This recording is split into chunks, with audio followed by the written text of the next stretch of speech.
BRK ప్రేక్షకులకు నమస్కారం. నా పేరు డాక్టర్ బిఏ వెంకటస్వామి. నా వయసు 87 సంవత్సరాలు. మా వంశం పారంపర్య ఆయుర్వేద వైద్యం.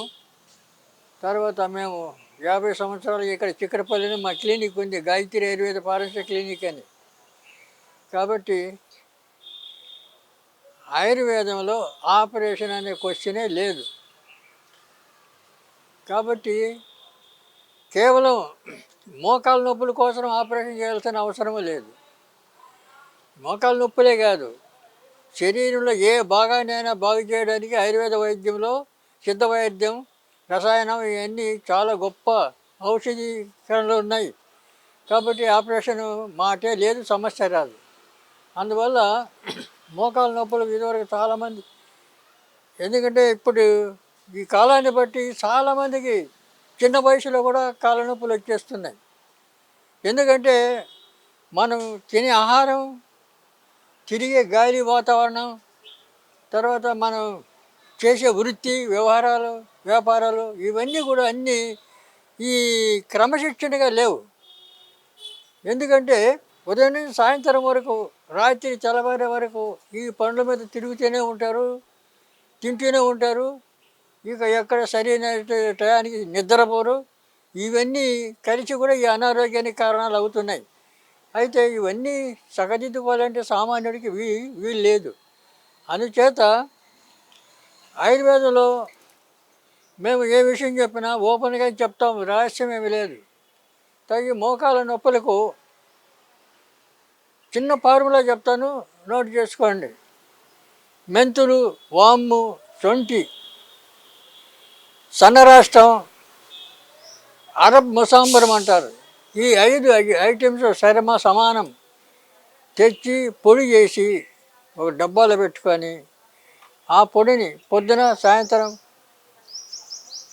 సాయంత్రం మీరు ఉపయోగించుకుంటే మోకాళ్ళ నొప్పులు కాదు శరీరంలో ఏ భాగమైనా కూడా ఈ నొప్పులు కానీ ఇంకేదైనా బాధ కానీ ఇలాంటివి ఏమి ఉండవు. తర్వాత దీనివల్ల మీకు ఫ్రీ మోషన్ అవుతుంది, గ్యాస్ ట్రబుల్ అనేది రాదు, నొప్పులు తగ్గిపోతాయి, ఆకలి పుడుతుంది, సరైన దానికి తగ్గట్టు నిద్ర వస్తుంది. ఇవన్నీ కూడా దానివల్ల మీకు మేలు కలుగుతుంది. కాబట్టి ఇదంతా మీరు ఇంట్లో చేసుకోవచ్చు, పెద్ద కష్టమైన పని కాదు. కాబట్టి ఆ పనిలోని మీరు నోట్ చేసుకోండి.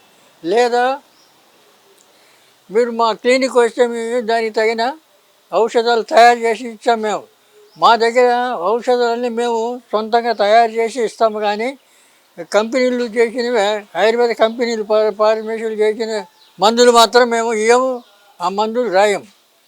మేమే చేసి సొంతంగా చేసి ఇస్తాం. కాబట్టి 100% మీకు గ్యారెంటీగా వ్యాధి నివారణ అవుతుంది మేము ఇచ్చే మందులతోటి. దీనికి ఆపరేషన్ అనే క్వశ్చనే లేదు. ఆపరేషన్ అవసరం లేదు. కాబట్టి ఇది ఒకటి గుర్తుంచుకోవాలి మీరు. ఆయుర్వేదంలో మాత్రం ఏ జబ్బైనా, ఏ రోగమైనా ఆపరేషన్ అనే మాట లేకుండా ఆయుర్వేదంలో చికిత్సా విధానం ఉంది. కాబట్టి మీరు దాన్ని దృష్టిలో పెట్టుకొని ఎక్కడైనా మాలాంటి అనుభవజ్ఞులు ఇంకా చాలామంది ఉన్నారు, అక్కడక్కడ ఆయుర్వేద వైద్యులు ఉన్నారు, పండితులు ఉన్నారు. అలాంటి వాళ్ళని మీరు కన్సల్ట్ చేయాలి. చేస్తే మీకు సరైన సలహాలు ఇస్తారు, సరైన ఔషధాలు ఇస్తారు. కాబట్టి మీరు, ఎందుకంటే ఇప్పుడు జనరేషన్లో చాలామందికి ఈ ఆయుర్వేదం గురించి ఎక్కువ తెలియదు కనుక చాలామందికి అపోహలు. ఎందుకంటే ఇది చాలామంది అడుగుతారు, వేడి చేస్తాయి కదా ఆయుర్వేదం అంటే. వేడి ఎందుకు చేస్తాయి? ఏదైనా వేడి చేసే మందులు తింటే వేడి చేస్తాయి. ఈ ఆయుర్వేదం అంతా వేడి ఎందుకు చేస్తాయి? అది ఇక తప్పు ఆలోచన ఇటువంటివి. తర్వాత దానికి పచ్చం ఉండాలంట కదా. అంటే పచ్చం అంటే సాధారణంగా ఉండాలి. పచ్చం అంటే కొన్ని ఆయుర్వేద ఔషధానికి కొన్ని విరుగుడు ఉంటాయి. ఆ విరుగుడు చేసే పదార్థాలు తినద్దు అని చెప్తాం. అంతేగాని ఎప్పటికీ కాదు కదా. ఆ మందులు వాడేన్ని రోజులు ఆ రకంగా ఉంటే మీకు ఆ మందులు బాగా పనిచేస్తాయి, మీకున్న బాధ తగ్గుతుంది. కాబట్టి అందులో కష్టమేముంది? కాబట్టి ఇలాగా మీరు ఆయుర్వేదాన్ని వాడుకోవడానికి అవకాశం ఉంది. మీరు చెప్పిన ప్రకారం ఆ పారలో మీరు తయారు చేసుకొని వాడుకోవచ్చు. లేదంటే మా దగ్గరికి వస్తే మేము ఆ మందులు ఇవ్వగలం. కాబట్టి ఇది దృష్టిలో పెట్టుకొని మీరు ఆలోచన చేస్తారని ఆశిస్తున్నాను.